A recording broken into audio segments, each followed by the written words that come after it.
Bab 811. Nama, penguasa dunia, aku menjadi penguasa gurun sejak awal penulis, ikan mas meniup gelembung. Plus mematikan mengatur ulang, dewa kuno, mereka akan segera kembali. Dia benar-benar menghubungi dewa kuno itu sebelum aku. Dia berharap Richard tidak akan mempercayainya jika dia memberitahunya berita itu. Namun, berita Richard bahkan lebih mengejutkan. Suaranya bergetar sesekali. Lord Richard, bagaimana Anda tahu tentang ini? Apakah Anda telah menghubungi dewa kuno itu?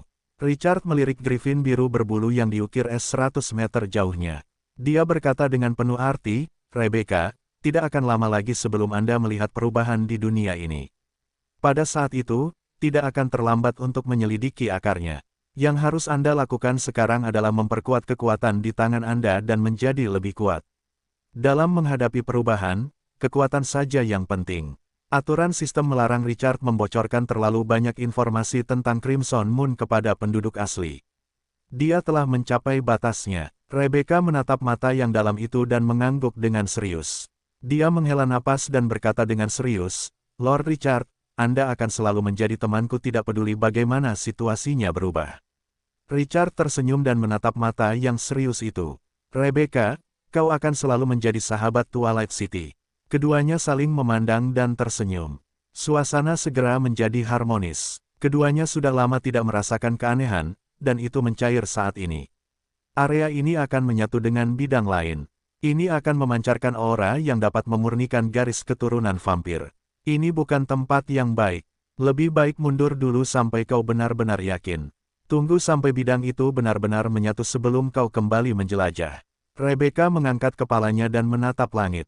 Gelombang energi yang diciptakan Lorena masih ada di sana, dan dia samar-samar bisa merasakan aura jahat dan gelap yang meresap ke dalam kehampaan.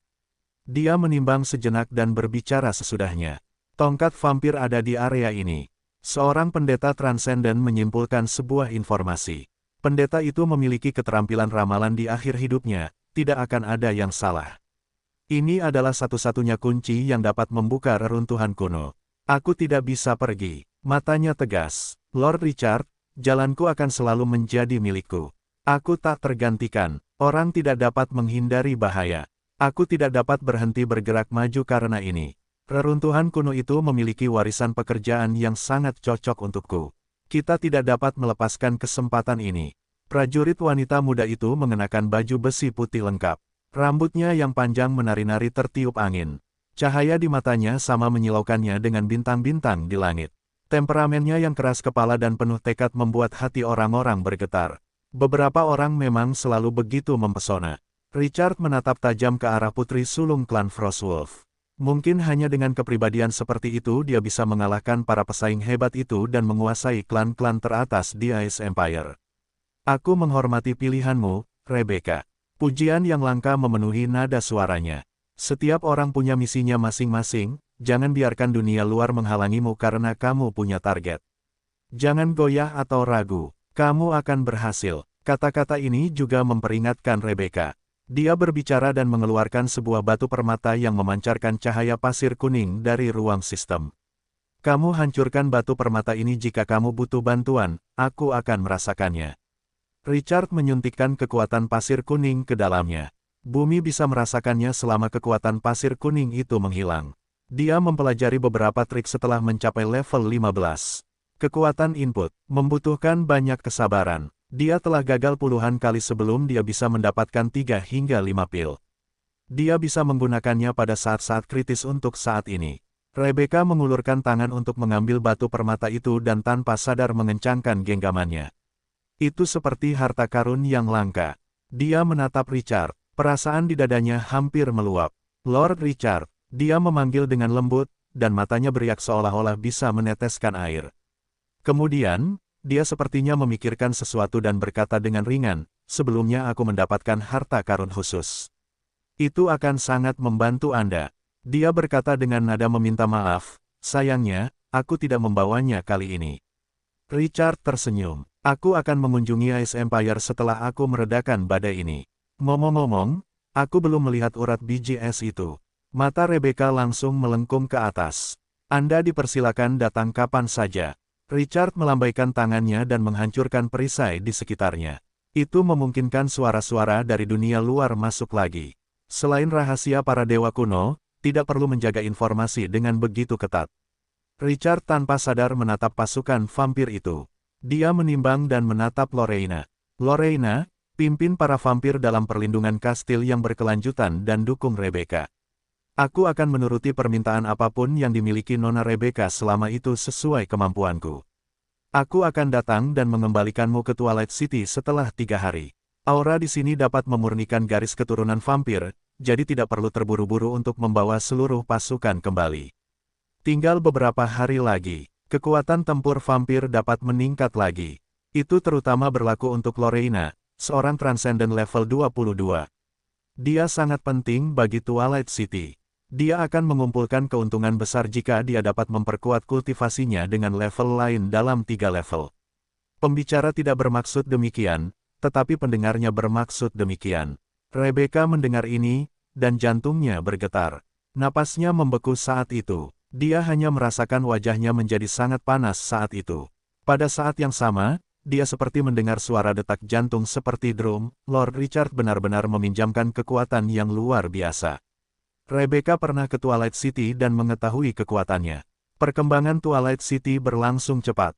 Richard adalah penguasa daratan yang anggun. Dia masih jauh dari menjadi bangsawan sejati. Para Transcendent jelas merupakan tulang punggung Twilight City. Situasinya akan berubah tak terkira dari nada Rebecca, itu ada hubungannya dengan para dewa kuno itu. Richard menyerahkan kekuatan tertinggi Twilight City kepada Rebecca karena kedatangannya dalam keadaan seperti itu. Emosi dalam hatinya seperti gelombang yang melonjak dan sulit untuk distabilkan. Bowen mendengar ini, dan tanpa sadar dia melirik ekspresi Rebecca. Ketika dia melihat Richard, matanya tampak meleleh, dan dia menghela napas lagi. Dia memberikan Yang Mulia batu permata kemenangan dan mengirim mereka untuk perlindungan yang luar biasa. Berapa banyak gadis yang bisa menahan gerakan seperti itu? Haruskah dia berubah pikiran saat bertemu Lord Richard lagi? Lorraine sama sekali tidak ragu dan segera menopang dadanya. Aku akan mematuhi perintahmu, Lord. Ada kekuatan absolut dalam perintah Richard. Dan Lorraine akan melakukannya bahkan jika itu mengorbankan nyawanya. Itu adalah aturan yang tertanam dalam jiwa. Lord Richard, aku punya cukup kekuatan di tanganku. Aku akan membawa Yang Mulia kembali. Rebecca sedikit cemas. Twilight City lebih membutuhkan kekuatan Yang Mulia daripada aku. Richard menatap prajurit wanita muda yang tersipu dan melambaikan tangannya. Aku punya rencana sendiri. Dengarkan aku. Jantung Rebecca berdebar kencang, dan dia segera menanggapi dengan patuh, seperti seseorang yang membelai bulu kucing. Pada titik ini, Richard tidak ingin tinggal lebih lama lagi. Dia masih harus bergegas kembali ke medan perang. Pergilah, Rebecca, selesaikan misimu. Hari ketika kau mengambil alih klan Frostwolf bukanlah hal yang mengada-ada.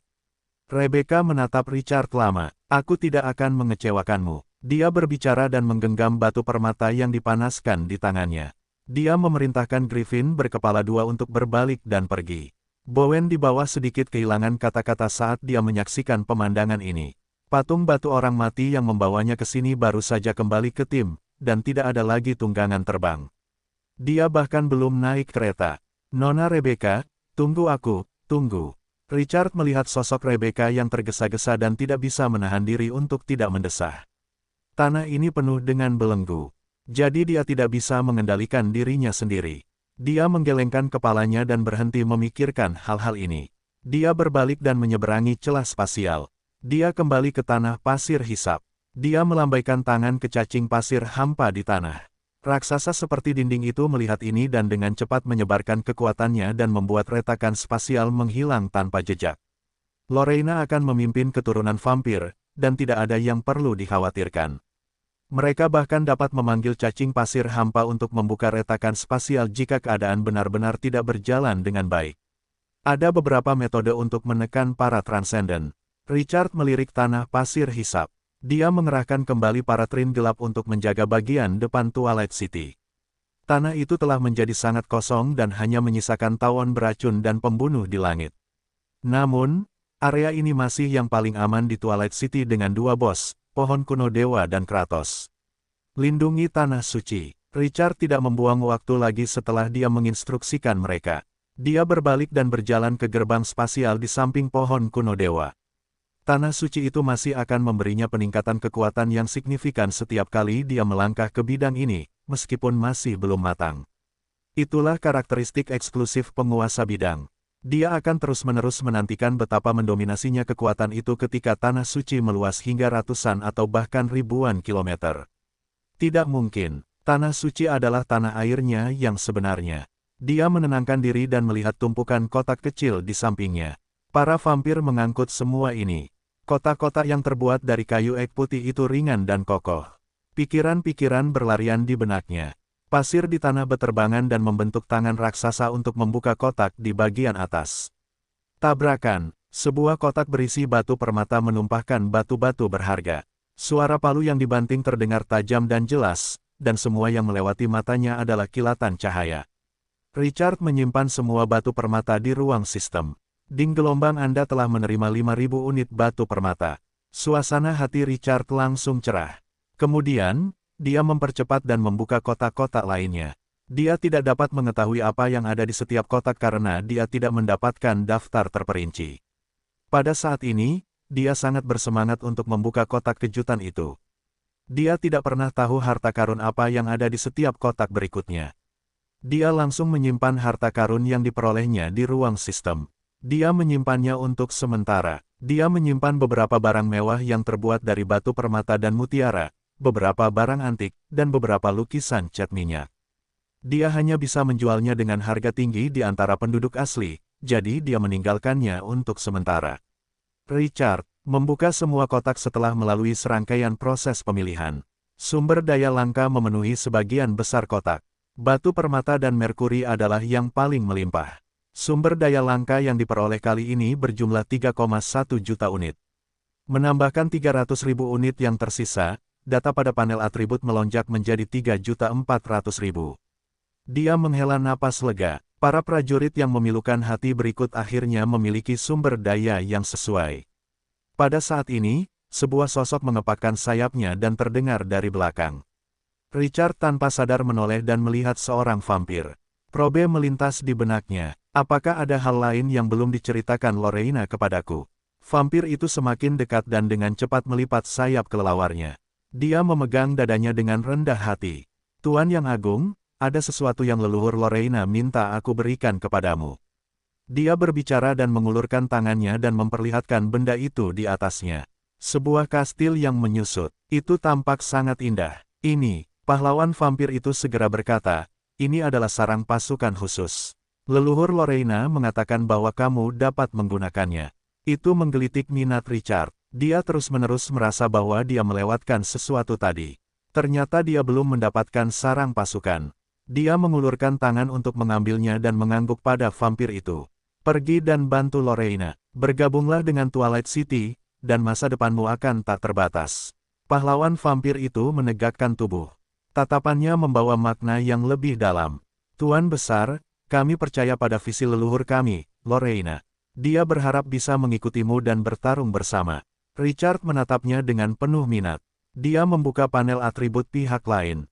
Dia adalah pahlawan klan vampir level 19 dengan potensi peringkat A.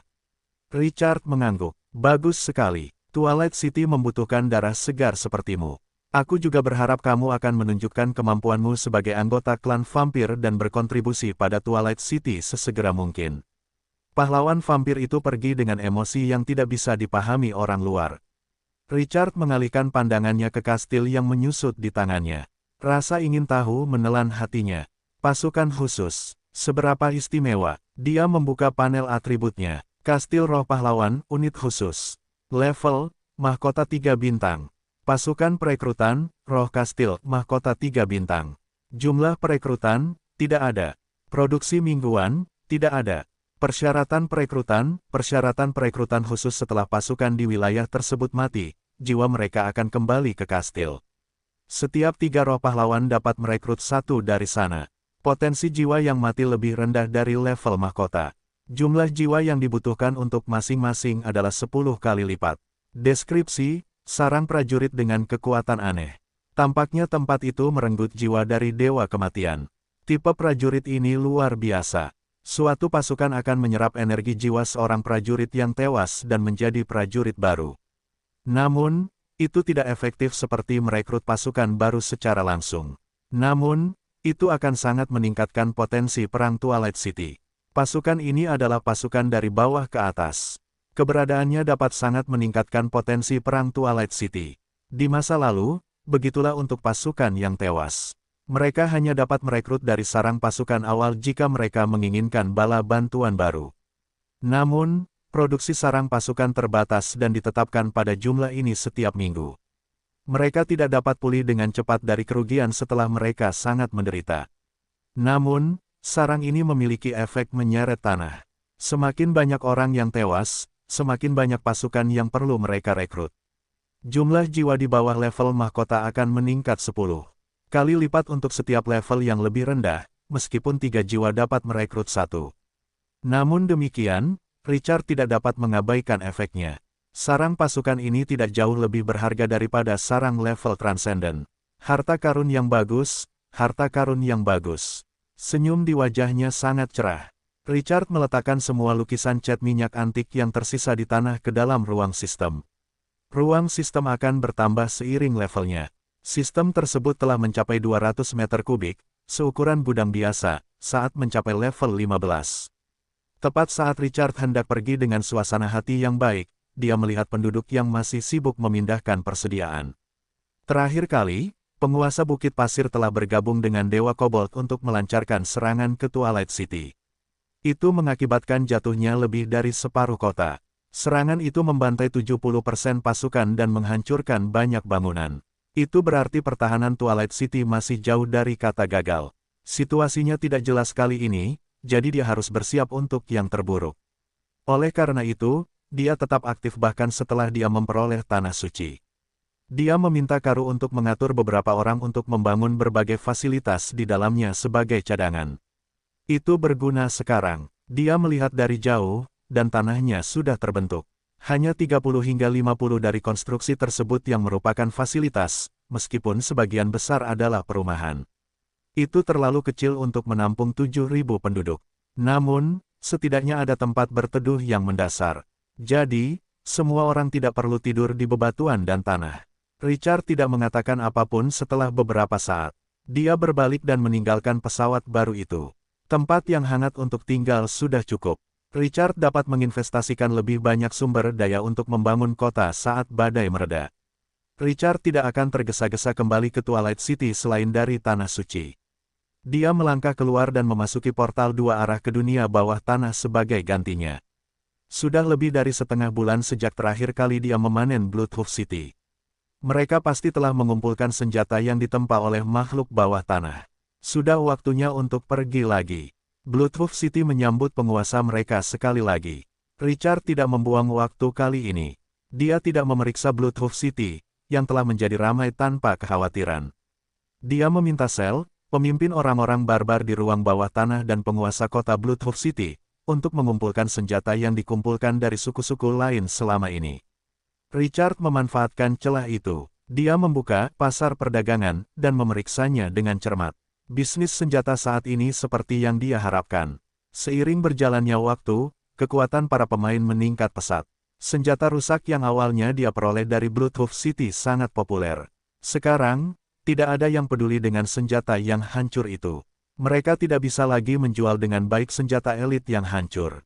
Para pemain yang suka menyiksa jiwa secara alami akan mengembangkan kekuatan mereka, dan menempa senjata adalah yang terpenting.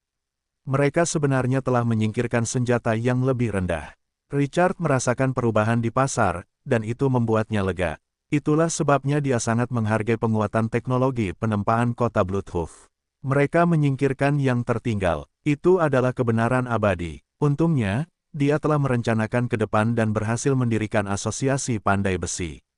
Beberapa suku dan pasukan lain setiap hari memasuki kota Bloodhoof untuk bertukar dan belajar. Itu karena asosiasi pandai besi telah menetapkan syarat, kualifikasi seseorang untuk mempelajari pengetahuan adalah berbagi teknik penempaan dan seni rahasia. Oleh karena itu, Adel baru mendirikan asosiasi pandai besi selama sebulan. Tetapi asosiasi itu telah mengumpulkan pengetahuan penempaan yang kaya. Namun, suasana komunikasi dan peningkatan bersama menjadi semakin intens setelah semua orang menikmati manfaatnya. Peningkatan teknik penempaan berlangsung cepat. Seluruh industri pandai besi berkembang pesat menuju kelas atas. Rencananya untuk mengubah seluruh dunia bawah tanah menjadi pabrik pasukan secara bertahap terwujud. Dia masih memperdagangkan makanan kepada suku-suku bawah tanah itu. Itu menarik. Mereka tetap tidak dapat menghilangkan krisis pangan di negeri ini, meskipun mereka telah membasmi kurcaci berwarna abu-abu, dan kota Bloodhoof menjadi penguasa. Dunia bawah tanah tidak cocok untuk menanam makanan. Jadi makhluk-makhluk tidak dapat meningkatkan gaya hidup mereka. Mereka masih harus menggunakan senjata yang mereka hasilkan untuk ditukar dengan makanan di kota Bloodhoof. Hanya dengan begitu seseorang dapat bertahan hidup. Namun, seseorang tidak dapat melakukan operasi semacam ini di permukaan. Operasi ini hanya mudah dikendalikan di dunia bawah tanah, tetapi bahkan membuat pasukan suku tersebut merasa bersyukur. Terlalu nyaman untuk makan sepuasnya.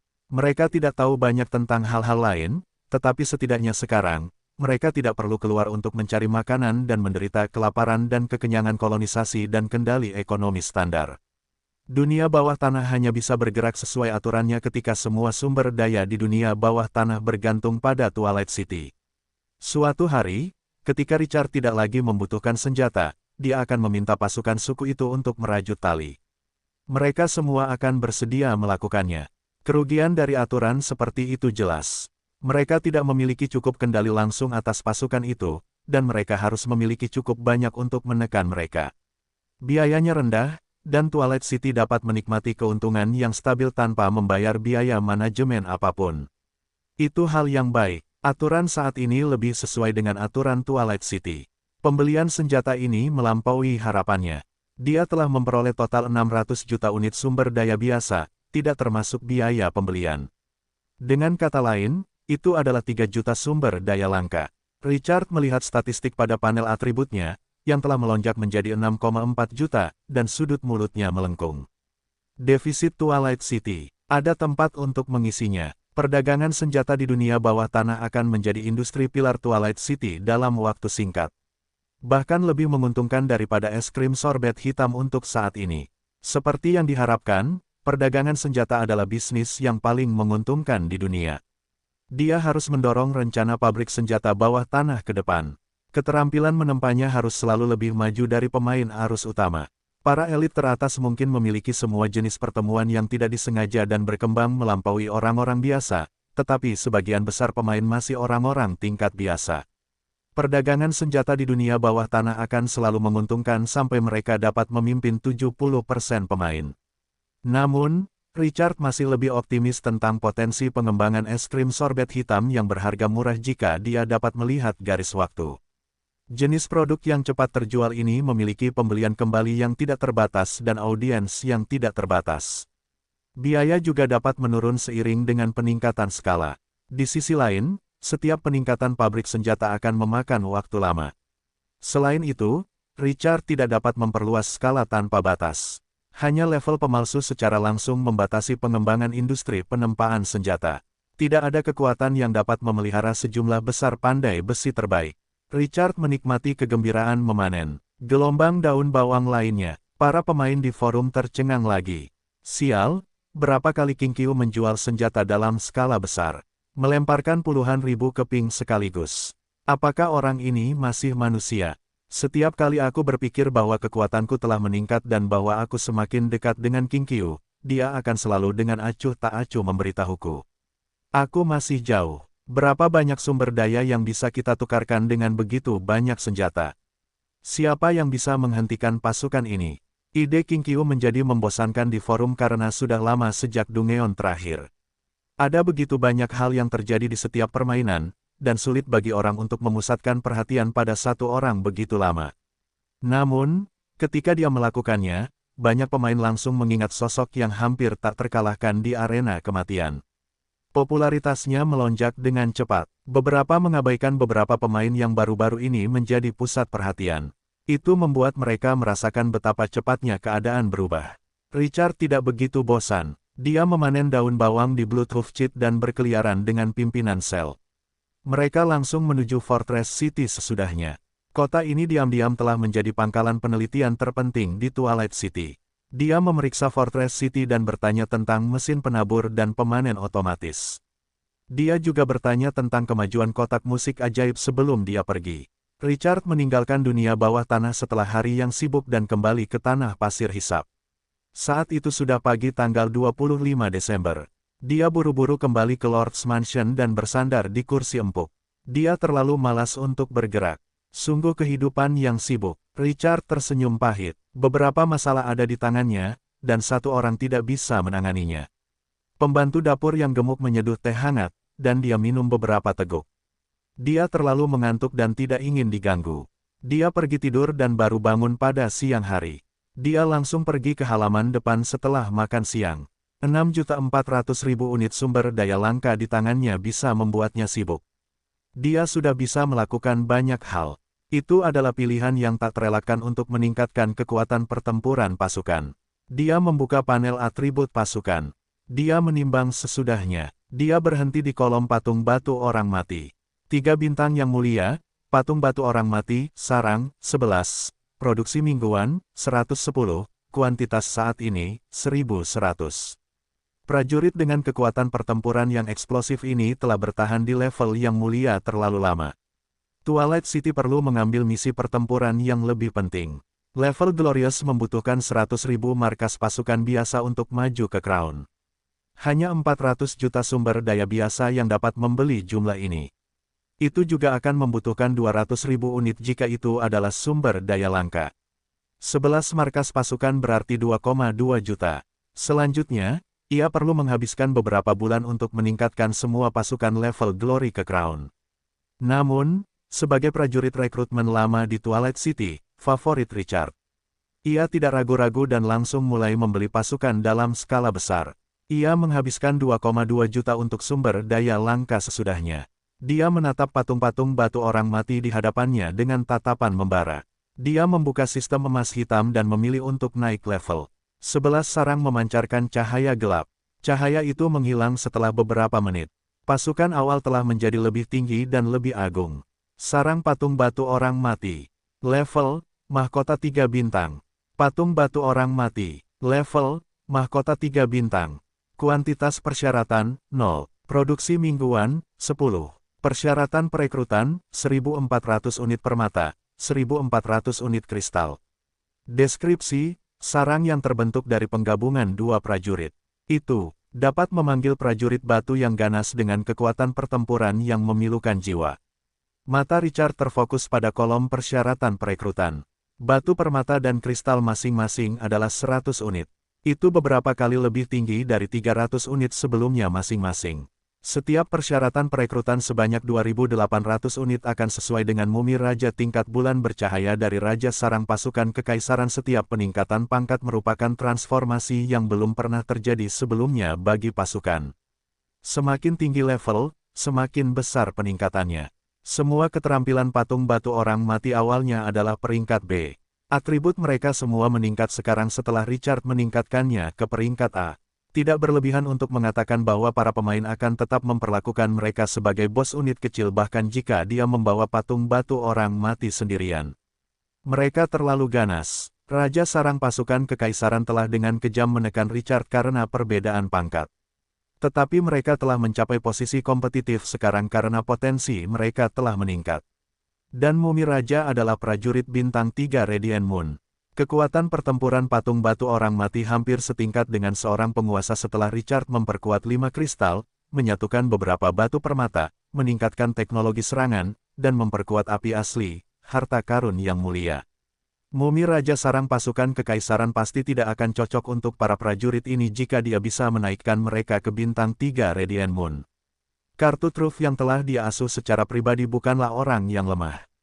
Dia sekarang memiliki 500 mumi penjaga, 130 mumi raja, dan 125 naga darah kerangka, termasuk pasukannya yang belum sempurna. Dia memiliki 1.855 tentara, yang hampir merupakan 2 kelompok besar. Selain itu, dia memiliki 2 kelompok besar dan 13 kelompok kecil mumi raja tingkat bulan bercahaya. Tidak berlebihan untuk mengatakan bahwa pasukan ini bisa menjadi tulang punggung kota Solan, pengawas pertapa mahkota. Kekuatan seseorang adalah kepercayaan diri yang paling kuat untuk menghadapi tantangan eksternal. Bibir Richard melengkung. Itu tidak termasuk 3 kelompok besar ras vampir yang dipimpin oleh Lorena yang transenden. Selain itu, pohon kuno dewa, 2000 trin gelap, dan ribuan tawon beracun dan pembantai juga terdiri dari pasukan perhitungan Twilight City. Jumlah pasukan di Twilight City telah melampaui pasukan ideal dengan pasukan tempur ini. Puluhan ribu orang. Mereka semua memiliki kekuatan tempur yang luar biasa. Richard meningkatkan patung-patung batu orang mati ke tingkat mahkota dan tidak melanjutkan serangan. Dia meninggalkan sisa 1 juta atau lebih sumber daya langka di tangannya. Kota itu akan menyegarkan sarang pasukan setiap tanggal 1 setiap bulan. Bala bantuan ini sangat besar, tetapi biaya perekrutan pasukan juga akan meningkat secara eksponensial. Dia tidak dapat menghabiskan jatahnya yang tersisa, jadi dia harus menyimpan sebagian. Seseorang tidak dapat memanipulasi waktu. Tak satu pun pemain yang dipenuhi dengan antisipasi, ketakutan, dan kegelisahan, maupun penduduk asli yang samar-samar merasakan perubahan atmosfer dapat menghentikan berlalunya waktu. Tanggal 26 Desember, 27-28, kalender di pusat Twilight City diperbarui. Para penduduk merasakan bahwa atmosfer di Twilight City menjadi lebih hikmat. Itu adalah semacam depresi yang dapat dilihat dari langkah kaki semua orang yang tergesa-gesa dan ekspresi serius para pasukan. Rasanya seperti menjelang badai pasir. Suasana yang tegang membuat Twilight City sangat sunyi. Orang tidak bisa lagi mendengar tawa yang ada di mana-mana di masa lalu. Tangisan anak-anak bahkan menjadi monoton dan sepi. Kegelapan menyelimuti seluruh kota. Semua orang bertindak sesuai dengan perintah yang dikeluarkan oleh Departemen Administrasi Twilight City. Mereka memindahkan barang, membangun benteng, dan mengangkut sumber daya strategis. Masing-masing memiliki pekerjaan. Mereka telah menunda pelaksanaan kelas literasi karena perang yang akan datang. Guru Madi, penguasa Bukit Pasir. Kamar tempat tinggal penguasa Bukit Pasir tidak berubah. Itu masih merupakan tempat tinggal berukuran sedang yang sama. Satu-satunya perbedaan adalah rumah ini telah berubah dari rumah kosong menjadi tempat tinggal yang hangat dengan segala macam perabotan. Namun, penguasa Bukit Pasir tidak merasa bahwa tempat ini lebih rendah, meskipun ia dulu tinggal di istana kekayaan dan kemuliaan. Ia memiliki kehidupan yang damai. Penguasa Bukit Pasir itu memandang ke kejauhan. Matanya yang berawan nyaris tidak bisa melihat. Ia meletakkan tangannya di depan jendela kayu keras. Itu adalah arah tembok kota. Pada saat ini, para barbar perkasa menumpuk bom alkimia di sudut-sudut tembok kota di bawah komando para kurcaci berwarna abu-abu. Di sebelah mereka ada meriam raksasa yang baru ditempa. Produk-produk alkimia dengan diameter meter ini jelas merupakan mimpi buruk musuh di medan perang. Sepasang mumi penjaga dengan bilah tajam berpatroli di tembok kota. Mereka akan segera naik untuk membantu jika yang lain membutuhkan bantuan. Para prajurit kalajengking memiliki 2 capit raksasa dan tubuh setinggi bukit. Mereka berjaga di depan benteng pertahanan.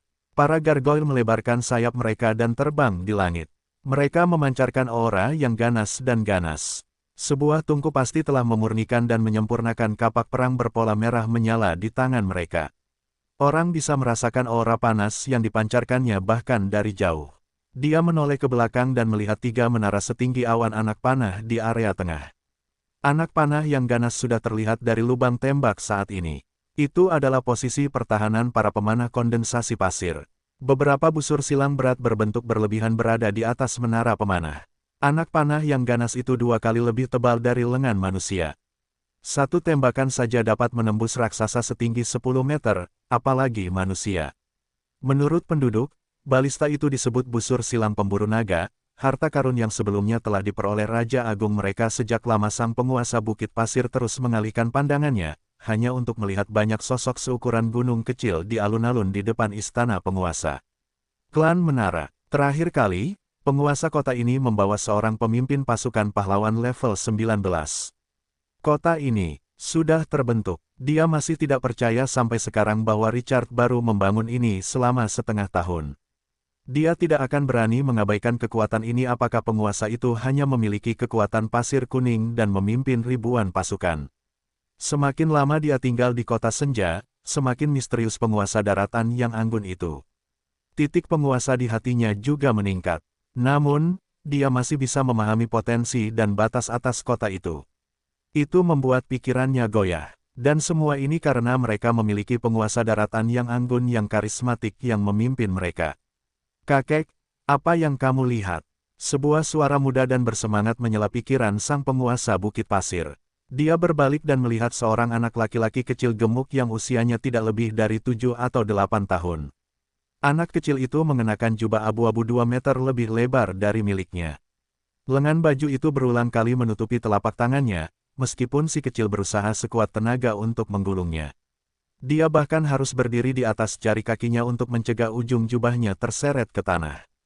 Dia tampak sangat lucu. Sang penguasa Bukit Pasir tidak tahu apakah harus tertawa atau menangis saat melihat anak konyol ini. Siapa yang memberimu pakaian ini, Abalo? Kenapa kamu berpakaian begitu besar?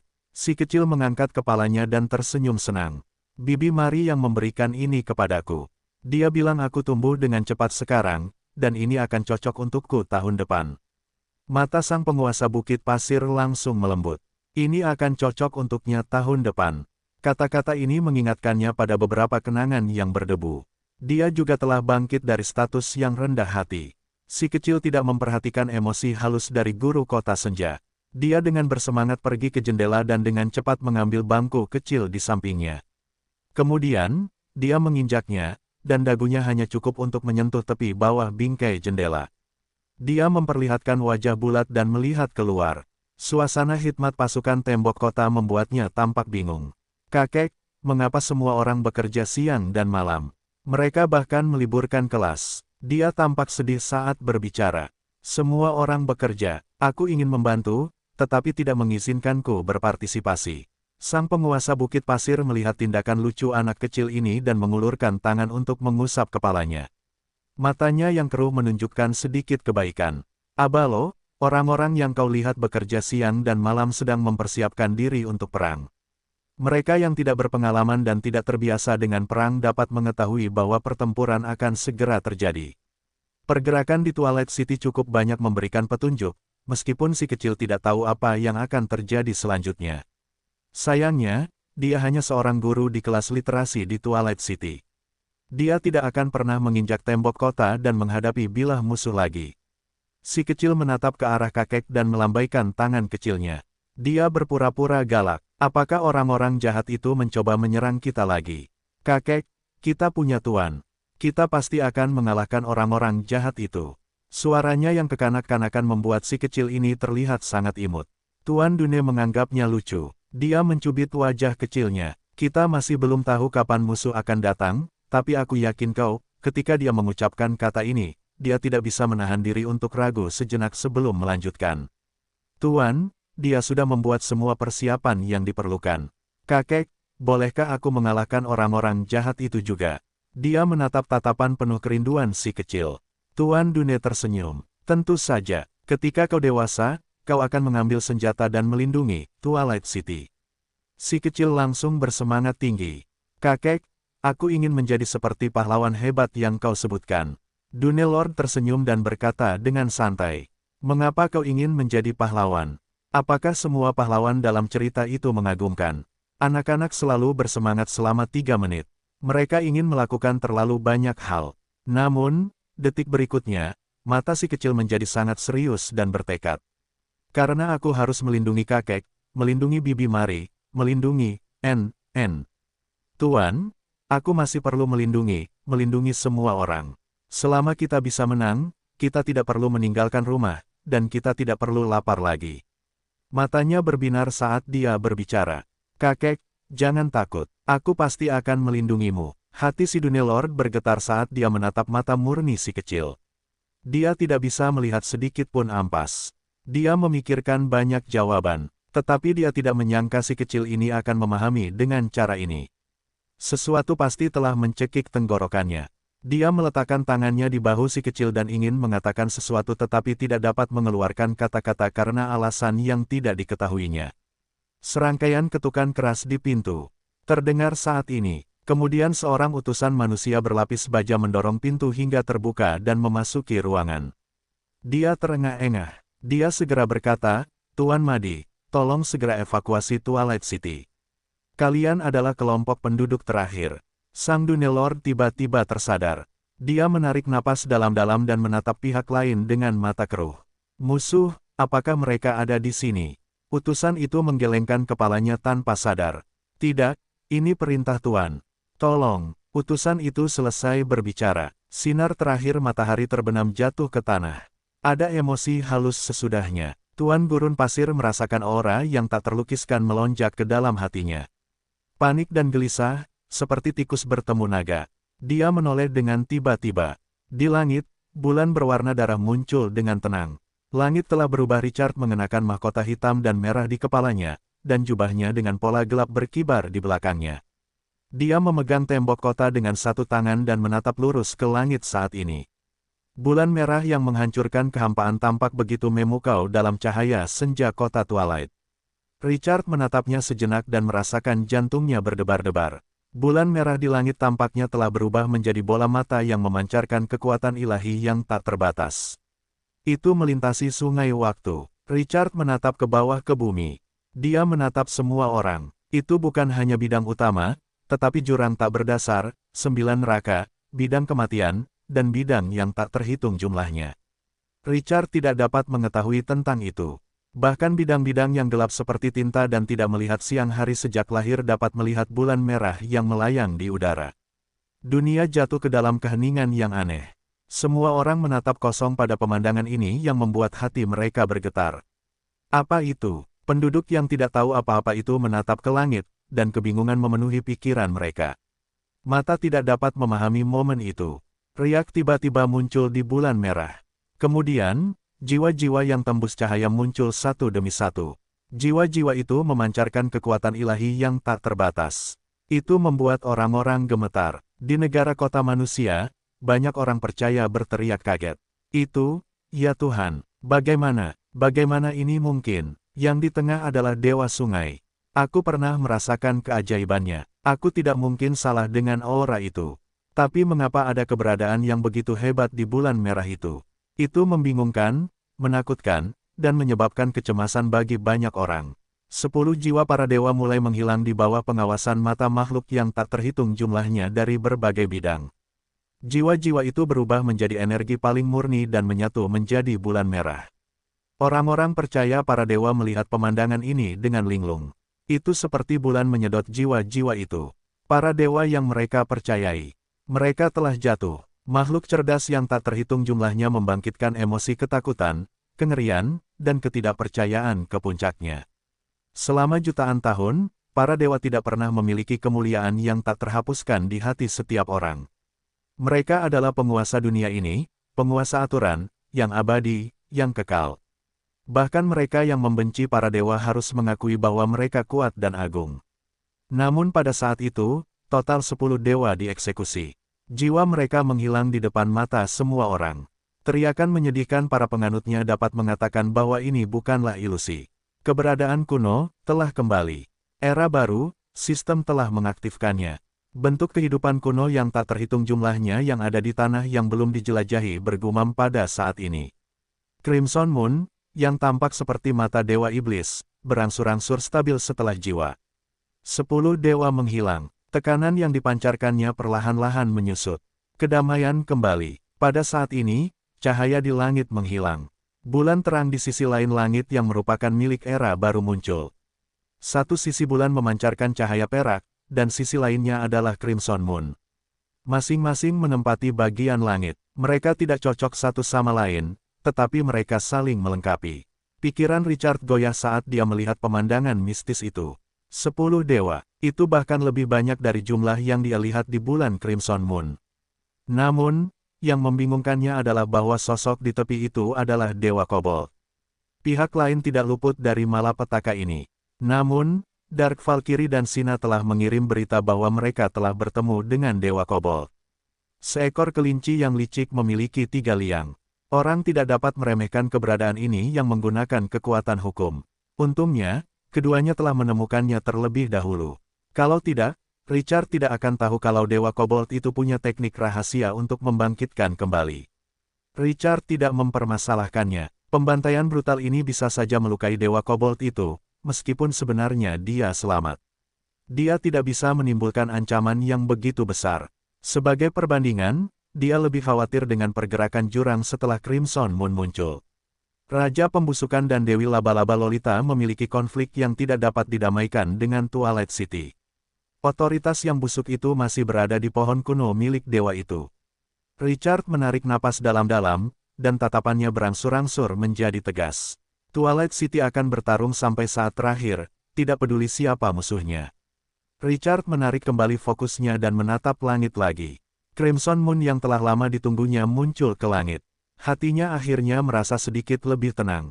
Yang tidak diketahui adalah yang paling meresahkan. Sekarang kekacauan itu sudah menjadi kesimpulan yang sudah pasti. Itu lebih merupakan konfirmasi. Apakah target Crimson Moon adalah para dewa surga? Tidak seorang pun bisa memprediksi apa yang akan terjadi selanjutnya, tetapi satu hal yang pasti, Twilight City akan melindungi dirinya sendiri. Tuan, tidak ada jejak musuh di sekitar sini. Ruang ini juga sangat stabil, dan tidak ada tanda-tanda penggabungan pesawat lain. Sebuah suara di belakang menyela pikiran Richard. Dia berbalik dan melihat mumi pahlawan yang diperban, Gray. Mumi itu melapor dengan hormat. Gray dan Gunther telah kembali dari kerajaan El tempo hari. Menangani pesawat terlalu rumit dan luas, jadi tidak terburu-buru. Suruh pasukan menjaga kewaspadaan tingkat tinggi. Laporkan segera jika Anda melihat dan merasakan gerakan yang tidak biasa. Baik, Tuan. Richard telah mengatur pasukan terbang menjadi tim-tim kecil untuk berpatroli di sekitar 100 mil sejak sehari sebelum hari ini. Mereka dapat dengan cepat menemukan musuh kapanpun mereka muncul. Jelas, situasi terburuk yang diprediksi dunia tidak terjadi. Richard melirik ke sekeliling tembok kota, dan Gray berbalik untuk pergi. Dia menatap para penjaga sementara mereka menunggu dengan serius dan mengangguk sedikit. Kemudian, Richard berbalik dan berencana untuk pergi. Pertahanan Twilight City telah mencapai level tertinggi, jadi dia tidak perlu mengawasi tembok kota. Dia baru saja mengambil beberapa langkah dan belum berjalan menuruni tembok kota. Tiba-tiba, keributan datang dari belakang. Richard merasakan firasat buruk. Dia berbalik tiba-tiba, dan pupil matanya mengerut. Bulan merah yang menggantung tinggi di langit meletus dengan cahaya. Itu seperti ada yang meledak di dalam. Cahaya merah darah menerangi bumi dan memasuki langit malam. Richard melihat ke atas, dan seluruh langit berubah menjadi merah tua. Apa ini? Sebuah pertanyaan muncul dalam benaknya. Bulan itu seperti mata dewa iblis dan memiliki titik-titik merah tua yang pekat. Titik merah tua itu jatuh. Itu berangsur-angsur menjadi jelas setelah selusin napas. Itu tetesan hujan, hujan darah. Richard tiba-tiba punya firasat buruk. Tapi sebelum dia bisa bereaksi, whoosh, hujan darah yang menutupi seluruh dunia jatuh ke tanah. Seperti yang diharapkan, hujan darah itu membentuk cembung di Twilight City. Namun, hujan darah itu mendarat di kota itu. Sebuah perisai transparan tiba-tiba muncul dari pusat kota. Patung peri es, harta karun bintang 5. Rebecca, putri tertua dari Adipati Agung Frostwolf, telah menggunakan harta karun itu untuk membeli bulu kelinci naga api terakhir kali dia datang ke Twilight City. Itu bisa membuat perisai ajaib untuk memblokir kerusakan. Tetesan hujan darah seperti rubi jatuh di perisai saat mendarat di kaca. Perisai tembus pandang itu menarik tetesan hujan darah. Richard mendongak, dan ribuan tanda muncul di perisai seperti mangkuk itu. Tanda-tanda itu berwarna merah. Richard dapat dengan jelas merasakan bahwa tetesan air hujan berwarna merah tua itu mengandung energi. Patung Dewa Kuno. Kekuatan itu sangat mirip dengan aura yang dipancarkan patung Dewa Kuno itu. Satu-satunya perbedaan adalah bahwa energi yang terkandung dalam tetesan air hujan itu lemah. Bahkan jika mereka berkumpul di sungai, itu tidak akan sebanding dengan patung Dewa Kuno itu. Insiden yang tiba-tiba itu menghentikan Gray, dan sang pahlawan mumi kembali. Peristiwa itu memberi isyarat kepada Richard untuk pergi ke tembok luar tepat saat penguasa manusia itu mulai merasa bingung. Tuan, lihat, para trin gelap itu. Richard menenangkan diri, melangkah maju, dan menekan benteng pertahanan. Dia melihat ke bawah. Hujan darah benar-benar membenamkan para trin gelap di luar kota. Pada saat ini, pohon kuno milik dewa menciptakan pasukan jahat yang semuanya merentangkan cabang-cabang mereka yang layu tanpa daun dan mengguncang batang-batang mereka yang besar. Sepertinya mereka menikmati basah kuyup oleh hujan darah. Mereka dapat dengan jelas merasakan bahwa tetesan hujan darah akan segera menyatu ke dalam tubuh mereka saat tetesan itu mendarat di cabang-cabang mereka. Lapisan salju berwarna merah di kulit pohon berwarna coklat keabu-abuan. Benang-benang yang diwarnai darah itu dimulai dari akar dan terus memanjang melalui celah-celah di kulit kayu setelah mereka melahap berton-ton hujan darah. Itu bahkan lebih mengejutkan. Itu membuat manusia pohon gelap yang sudah ganas dan menakutkan itu menjadi lebih menyiksa jiwa. Aura pasukan ini juga berangsur-angsur naik. Tubuhnya yang setinggi 20 meter itu tumbuh lebih besar. Tuan, tetesan hujan darah itu tampaknya memiliki energi yang tak terduga. Mereka memungkinkan para trin gelap untuk berubah. Api jiwa yang berkedip-kedip menjadi terang di pupil mata Grey yang cekung. Suara kosong itu terdengar sangat rendah saat ini. Aku tidak tahu, hujan darah itu hanya turun di Twilight City dan gurun kematian, tetapi masih membasahi seluruh dunia. Mata Richard menyipit. Itu membasahi seluruh dunia. Kata-kata ini membuat pikirannya menjadi liar. Jadi ini arti sebenarnya dari kebangkitan Crimson Moon. Itu menginfeksi seluruh dunia. Sungguh berani. Dengan kata lain, 10 dewa yang dibantai hanyalah makanan pembuka. Apa rencana Windsor? Sosok yang anggun dan elegan muncul di benak Richard. Kabut di tubuhnya begitu tebal dan tak terhapuskan. Dia menjadi tenang dan segera membuka forum pemain. Informasi di dalamnya membuat ekspresinya sedikit aneh. Sial, hujan darah mengalir dari langit ke bawah. Ini adalah paket ekspansi baru. Hujan darah dapat meningkatkan kekuatan pasukan. Saudara-saudara, jangan lewatkan. Apa yang terjadi? Hujan darah yang membasahi juga dapat membuat seseorang memperoleh keterampilan baru. Aku baru saja memperoleh keterampilan peringkat F mata Dewa Kuno. Siapapun yang melotot padaku akan mengurangi atribut mereka sebesar 10%. Kekaisaran es juga telah jatuh. Bukankah ekspansi baru ini terlalu spektakuler? Saudara-saudara, apakah ada tempat yang tidak hujan? Hujan darah tidak hanya terjadi di satu tempat tetapi di seluruh dunia. Para dewa kuno telah kembali. Mereka telah kembali. Dia tidak menyangka pihak lain akan mengumumkan kepulangannya dengan cara seperti itu. Tidak mengherankan bahwa aura dewa kuno mencemari mereka yang menyerap hujan darah. Selanjutnya, makhluk-makhluk ini secara alami akan menjadi anggota Camp Crimson Moon. Tidak ada solusi untuk rencana ini. Hanya negara kota dengan benteng yang bisa menghindari basah kuyup oleh hujan darah. Mereka biasanya adalah bangsawan manusia dan berbagai sekte. Crimson Moon memisahkan musuh dan sekutu melalui hujan darah.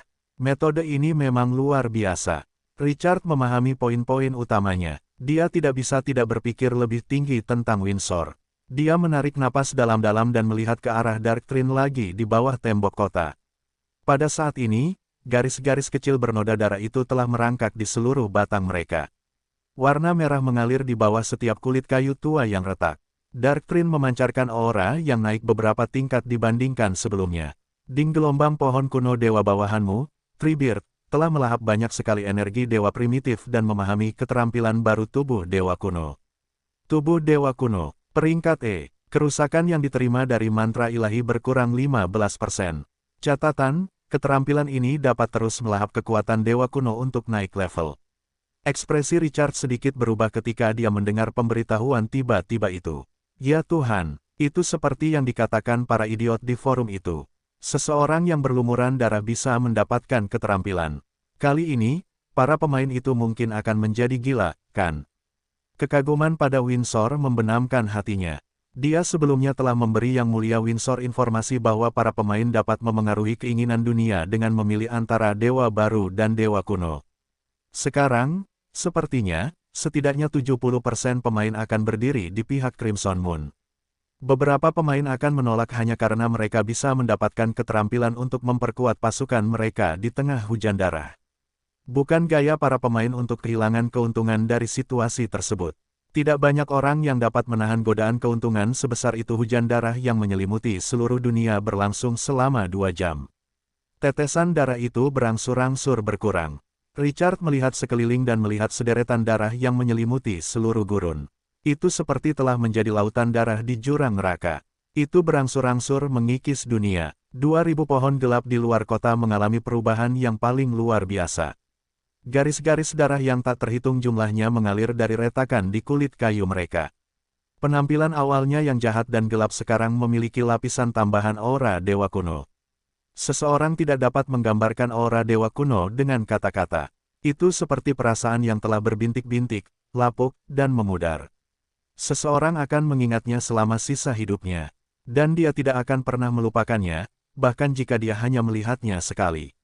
Pohon kuno dewa menabur benih yang telah memperoleh keterampilan peringkat B tambahan setelah tetesan darah dewa kuno. Mengaktifkan darah dewa kuno akan meningkatkan kekuatan seseorang sebesar 50% selama 10 menit. Skill ini bisa dianggap sebagai skill tingkat tinggi. Bahkan untuk Dark Trin yang ganas. Skill ini gratis. Itu adalah hal yang paling penting. Dan dunia murni tidak memperdagangkan apapun. Itu tidak menghabiskan sumber daya apapun. Tapi orang belum bisa mengatakan konsekuensinya. Level mereka naik dari level 14 ke 16 hanya dalam 2 jam. Itu membuat imajinasi Richard menjadi liar. Dia telah melewati celah antara prajurit level tinggi dan prajurit tingkat atas. Kekuatannya telah melonjak dengan margin yang besar. Bentuk kehidupan itu bisa saja lahir dengan kemampuan yang kuat untuk menyerap energi seperti air hujan. Dan para prajurit ini benar-benar keberadaan yang menakutkan. Bos pohon kekejian level 7 naik ke level 18 dalam pertemuan ini. Skill yang diperolehnya, tubuh dewa kuno, naik dari peringkat E awal ke peringkat A. Itu akan mengurangi 75% dari kerusakan yang akan diterimanya dari mantra ilahi. Mantra yang diberikan Tuhan, mantra yang diberikan oleh dewa atau terkait dengan sekte, itu hanyalah senjata pembunuh yang hebat bagi musuh. Keberadaan di level pohon kuno dewa dapat memperoleh bala bantuan yang sangat besar dalam waktu yang singkat.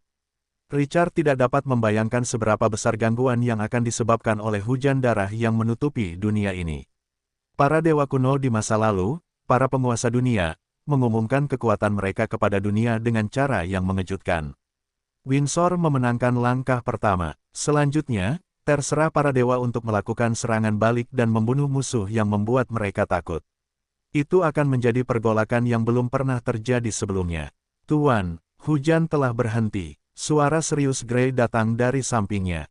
Richard menarik napas dalam-dalam dan berbalik untuk melihat pahlawan mumi.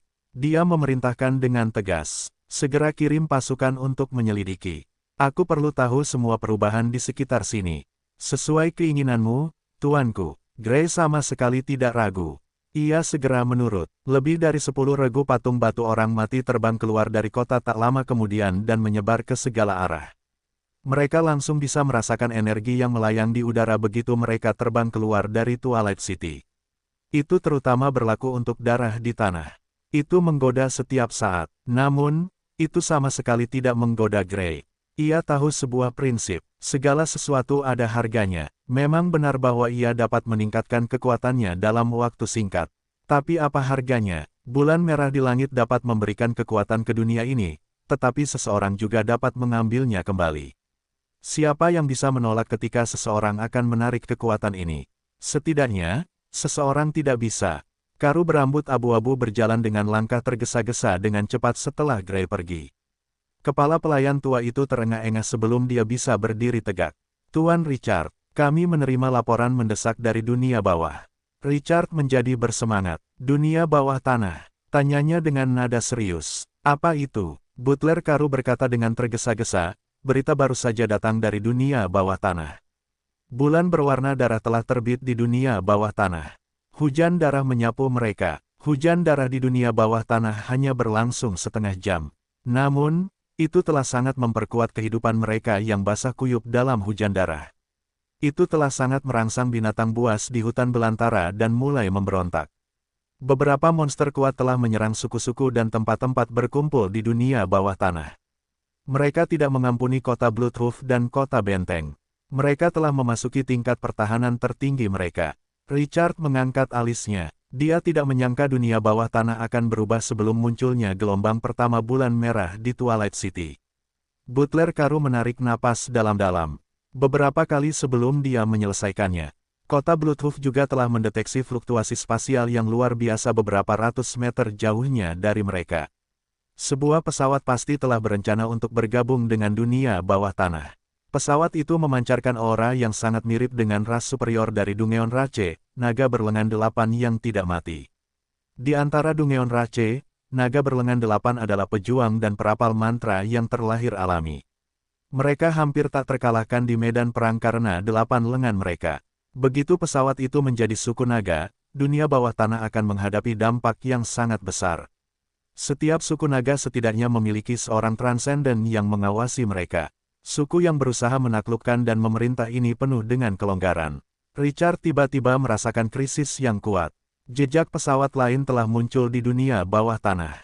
Dan itu adalah naga yang terkenal di era cemerlang. Itu tidak akan menyebabkan konsekuensi besar dengan kekuatan dunia bawah dan Twilight City, meskipun berita pertama mengejutkannya.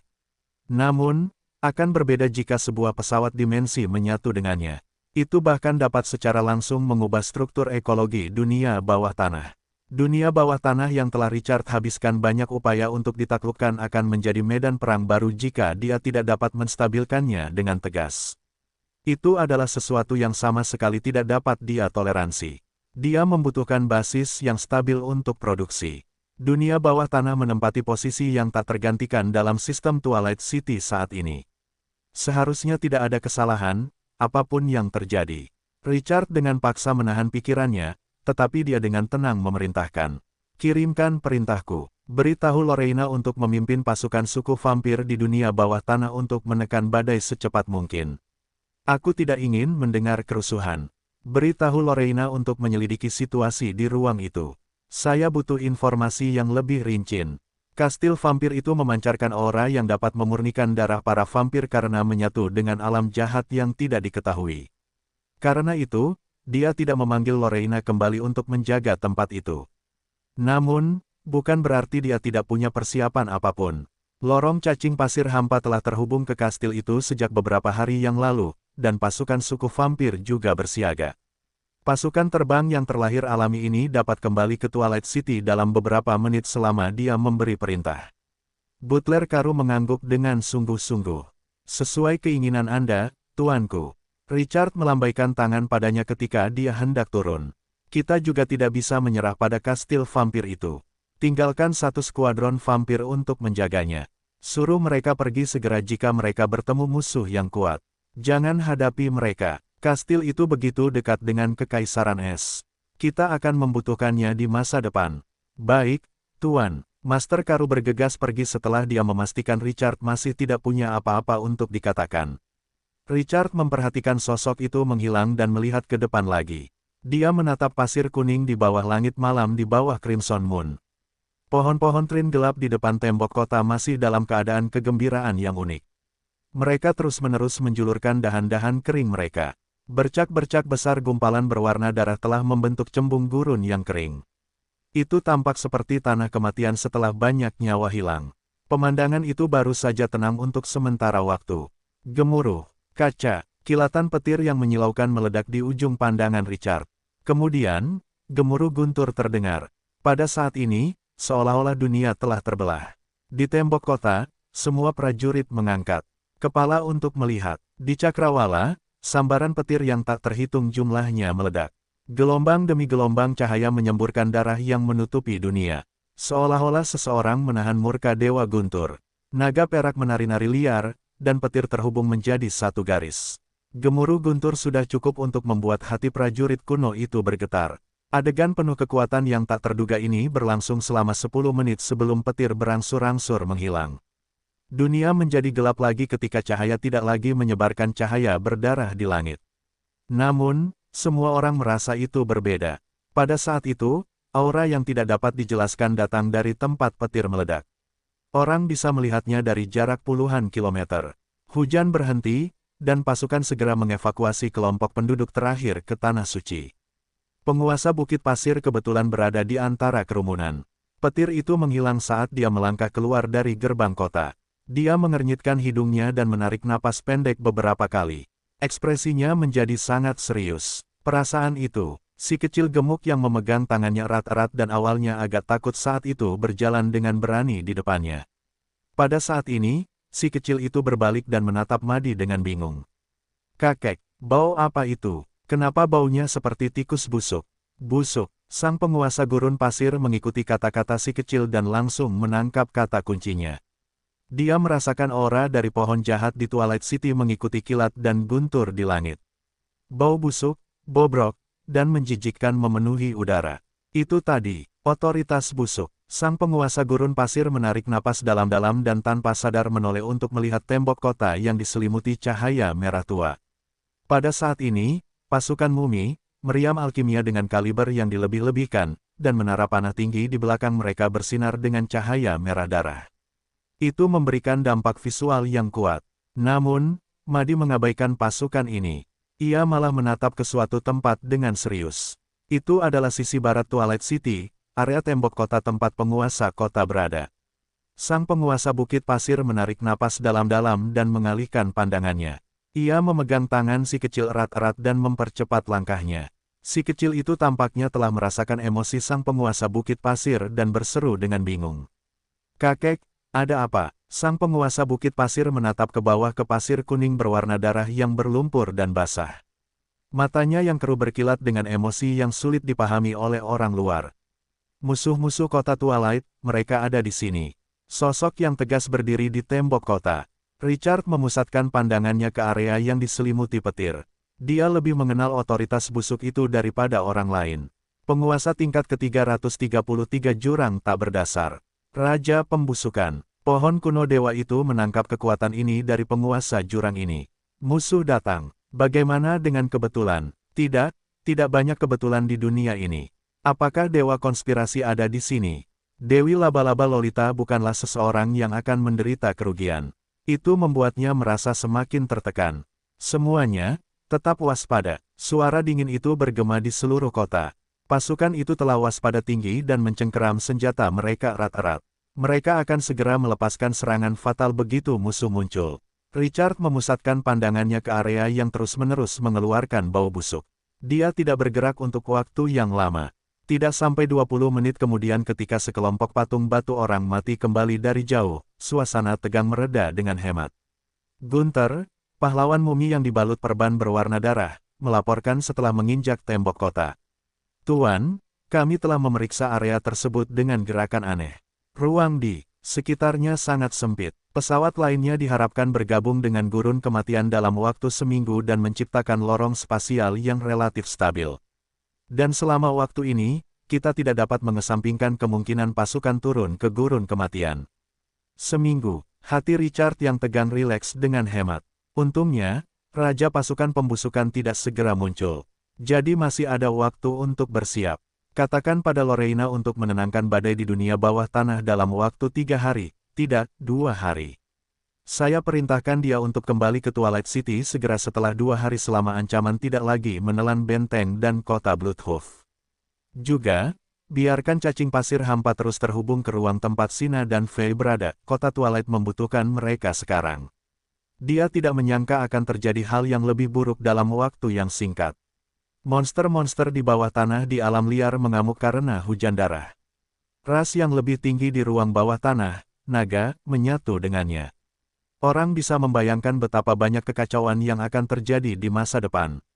Gudang senjata, basis penelitian, dan basis produksi bahan baku untuk es krim sorbet hitam milik Twilight City semuanya didirikan di sini. Dampaknya terhadap Twilight City akan fatal setelah musuh menghancurkannya. Raja Pembusukan di permukaan langsung membuka lorong spasial ke suatu tempat yang berjarak puluhan kilometer dari Twilight City. Dewa jahat gelap yang memegang kekuasaan adalah penguasa jurang. Mereka menekan bilah pedang ke tenggorokan Richard. Gumpalan kekuatan otoritas pada pohon kuno dewa adalah provokasi yang paling utama. Pihak lain tidak bisa melepaskannya. Aturan masih akan membatasi bidang dimensi yang bergabung dengan bidang utama. Itu bisa jadi satu-satunya kabar baik. Semakin kuat keberadaan, semakin banyak batasan yang akan dihadapi seseorang setelah memasuki bidang utama. Para dewa tidak bisa turun. Itulah aturan dasar dari alam fana. Dan itu tidak berubah sejak zaman kuno. Oleh karena itu, hanya kekuatan pencipta tertinggi yang dapat mematahkan batasan ini. Richard mendesah ke arah gurun merah tua setelah dia tenang. Dia segera pergi dan kembali ke Lord's Mansion dengan tatapan serius. Richard menduduki kursi utama. Dia melambaikan tangannya untuk mengusir pelayan dapur gemuk yang telah menyeduh teh panas dan mengeluarkan patung batu kurcaci berwarna abu-abu. Sebuah kekuatan telah mengukir kurcaci yang tampak hidup di atasnya. Itu tidak dingin saat disentuh tetapi sangat hangat dan lembab. Richard segera menggosoknya, dan kekuatan spiritualnya menyebar. Dia membenamkan patung itu dengan kekuatannya. Richard membangunkan dewa kurcaci di kuburan para dewa. Dia telah menanamkan kekuatan ilahinya. Itu akhirnya menyebabkan kebangkitan pemakan jiwa gelap, Kratos, di bawah pengaruh beberapa kekuatan. Namun, keberadaan tertinggi ini tertidur lelap karena terlalu lelah. Richard meninggalkan ruang bawah tanah dan terus-menerus menyuntikkan kekuatan pasir kuning untuk memeliharanya. Crimson Moon terbit, dan patung itu bergerak perlahan beberapa jam kemudian. Situasinya berubah terlalu cepat dan menghalangi banyak rencana Twilight City. Dia perlu mendengar ramalan masa depan dari Dewa Kurcaci untuk memverifikasi yang baru. Kekuatan spiritualnya meresap jauh ke dalam patung itu. Adegan yang familiar muncul di benaknya. Dewa Kurcaci, Fam Morgeri, duduk di singgasana yang megah. Fam mengenakan jubah berbulu yang indah, mahkota perak, dan cincin batu permata. Satu tangannya menopang pipinya dan tidur dengan kepala sedikit miring. Kekuatan itu melahap keberadaan yang mengerikan yang pernah melangkah ke sungai takdir di era cemerlang, untuk memata-matai takdir semua makhluk hidup. Tapi itu tidak mati, hanya makhluk ini, dengan segala rintangan, yang bisa memberi Richard informasi penting dalam situasi kacau ini. Dewa Kurcaci itu pendek tetapi bisa menonjolkan perasaan menindas seperti raksasa. Itu masih bisa membuat jantung seseorang berdebar meskipun tidak bisa membuka matanya. Richard merasakan bahwa makhluk hidup yang tidur di singgasana itu tampaknya bukan kurcaci yang lebih pendek dari manusia tetapi naga kuno. Dunia akan kehilangan warnanya saat membuka matanya. Richard menarik napas dalam-dalam dan hendak membangunkan dewa kurcaci itu ketika perlahan-lahan membuka matanya. Itu duduk tegak dan menatap tubuh jiwanya dengan mata sedalam bintang-bintang yang luas.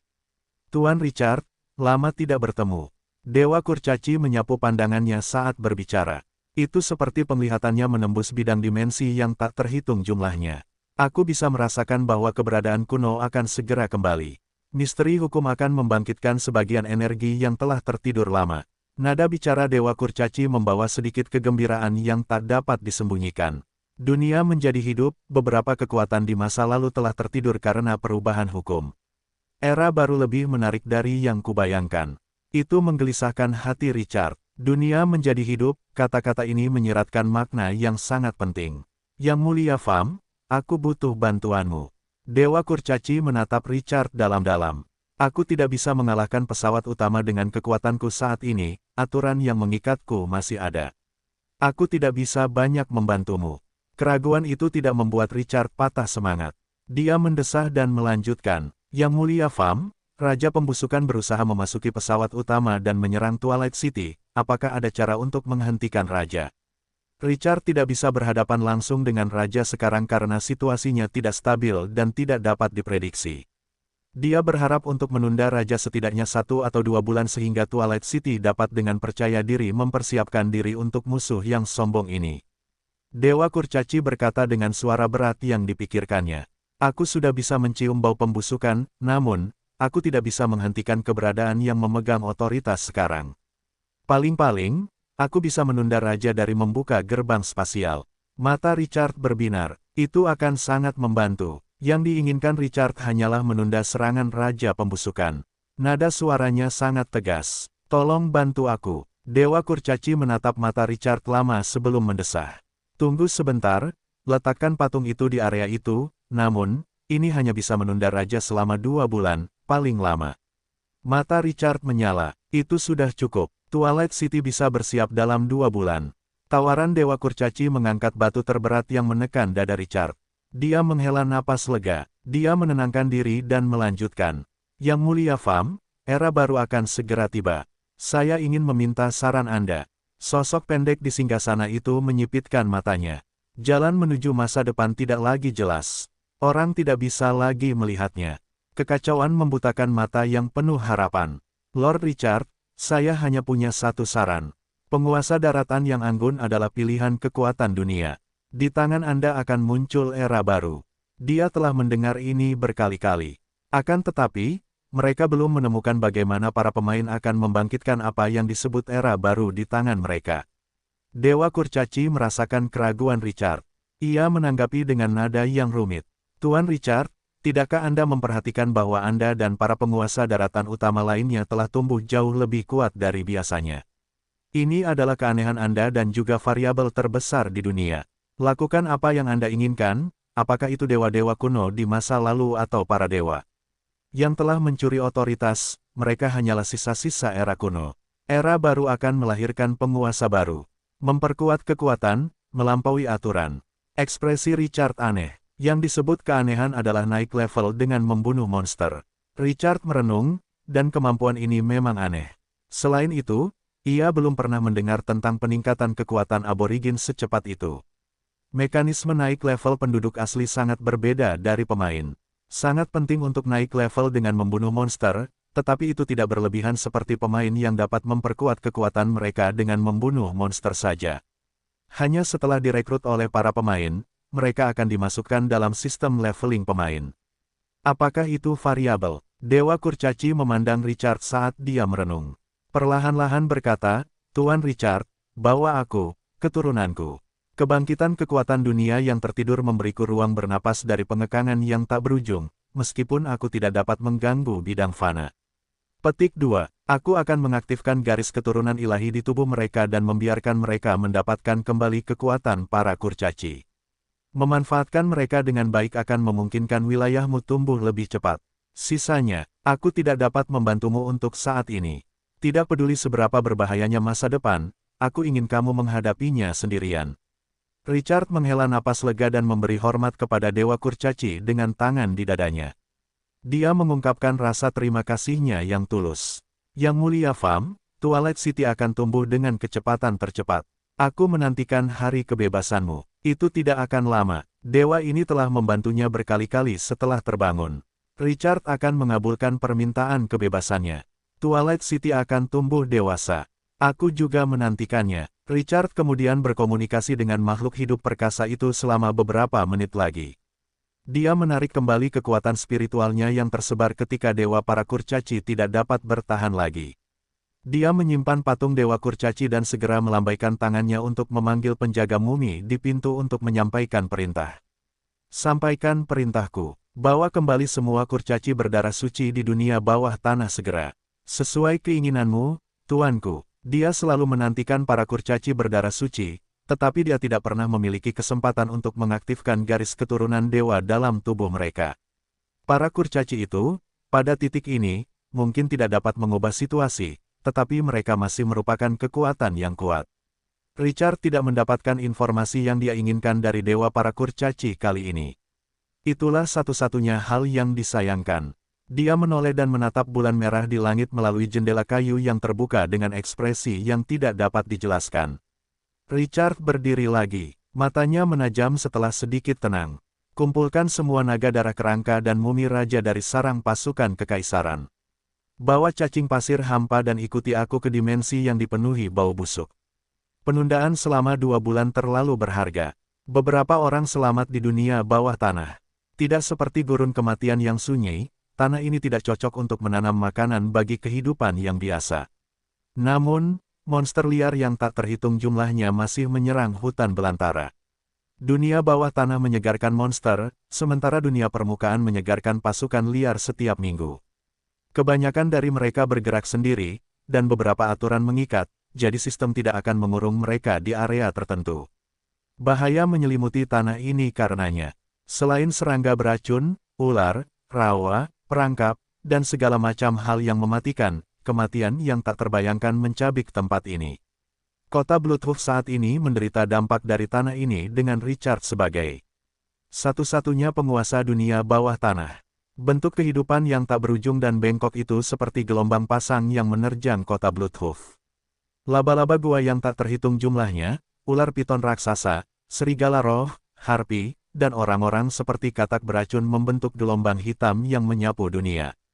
Garis-garis merah panjang muncul di tubuh monster-monster dari ras yang berbeda ini. Itulah kesamaan mereka semua. Mereka juga memancarkan aura kuno, sepi, dan bobrok. Sel Bloodhoof dengan serius merenungkan pemandangan ras barbar di tembok kota yang menjulang tinggi itu. Dia terus memberi perintah kepada para prajurit di tembok kota. Pasukan itu mengandalkan pertahanan tembok kota dan melancarkan gelombang demi gelombang serangan yang ganas. Para penjaga tembok kota ini akan membantai monster-monster itu jika mereka melangkah masuk ke gerbang. Musuh-musuh itu sangat kuat, meskipun monster-monster di alam liar tidak dapat berorganisasi. Itu membuat ekspresi sel Bloodhoof berubah serius. Orang hanya bisa menggambarkan kekuatan mereka sebagai siksaan jiwa setelah hujan darah turun. Gelombang pertama monster itu bisa saja membantai jalan mereka ke kota itu jika bukan karena tembok kota yang kokoh dan senjata-senjata berat mereka yang tak terhitung jumlahnya. Beberapa jam pertempuran dengan intensitas tinggi membahayakan garis pertahanan kota Bloodhoof. Kota Bloodhoof adalah kekuatan yang sebagian besar terdiri dari prajurit tingkat tinggi level 10. Pahlawan terkuat, sel Bloodhoof, baru level 15 beberapa bulan yang lalu. Orang tidak dapat membayangkan tekanan menghadapi sekelompok binatang buas rata-rata level 14 dan beberapa prajurit tingkat atas level 15. Tuan Kota Sel, kita tidak bisa bertahan lebih lama lagi, musuh datang terlalu cepat, dan hanya sepertiga dari pasukan kita yang melindungi kota. Tuan Sel, kapan bala bantuan dari permukaan akan tiba? Para petinggi kota Bloodhoof sangat tegang saat mereka menghadapi tekanan tinggi. Mereka terus bertanya, Sel melirik monster-monster yang kuat itu. Mereka dengan kejam menyerbu ke tembok kota. Ekspresinya sedikit jelek, bala bantuan akan segera datang. Sel tidak menyelesaikan semua pikirannya. Tiba-tiba, kaca, suara renyah bergema di langit. Sel tanpa sadar mendongak. Sebuah penerangan yang menyala mencapai ujung pandangannya. Sebuah retakan bersinar dengan cahaya hijau. Dunia berguncang dengan mengerikan.